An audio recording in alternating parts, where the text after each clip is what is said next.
Ligtas! Ligtas! Ligtas! Ligtas!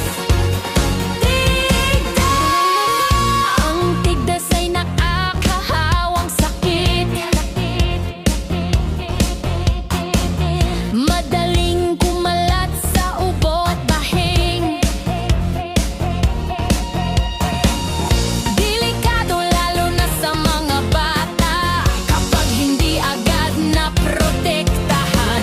Pagbabakuna ang pinakamabisang paraan kontra tigdas sa tigdas hangin. Para sa mga batang 6 na buwang gulang hanggang 59 na buwan o bago mag-5 taong gulang, bakuna ay kailangan. Ligtas, tigdas, bakuna ang proteksyon.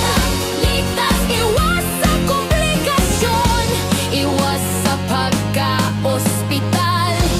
Iwas sa kamatayan. Kapag bakunado ang bata, mas ligtas ang pamilya. Mas ligtas ang komunidad. Ligtas, tigdas. Ligtas, tigdas. Huwag magpalibang, dalhin ang bata sa pagbabakuna. Tigdas ay kayang labanan sa tamang bakuna. Ligtas, ligtas,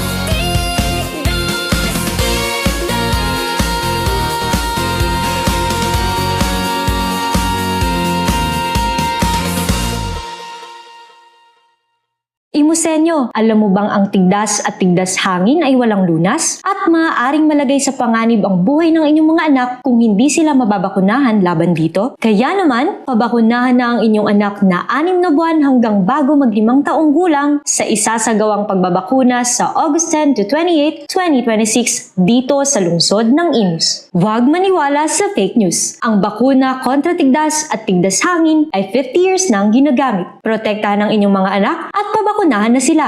Kita-kits sa inyong barangay o pinakamalapit na health center sa August 10 to 28, 2026 dahil ligtas tigdas ang bakunadong batang Imusenyo.